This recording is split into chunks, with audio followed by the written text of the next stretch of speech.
ल so guys यात्राको आज तेस्रो दिनको बिहानी पख हामी फेरि विश्रामपछि यात्रा सुरु गरेका छौं। तेस्रो दिनको यात्रा हामी त्रिवेणीबाट यात्रा सुरु गरिसकेका छौं। ल तपाईहरु देख्न सक्नुहुन्छ यहाँको दृश्य एकदमै कुहिरो लागेर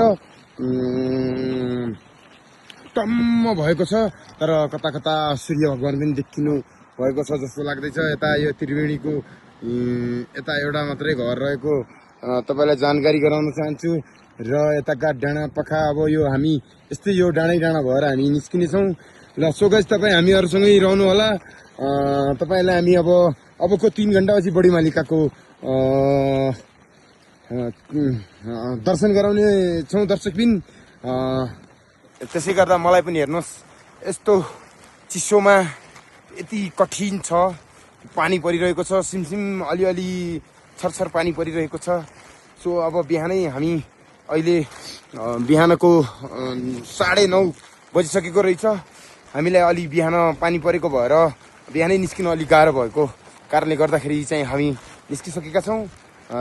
र गाइज अब तपाईहरुलाई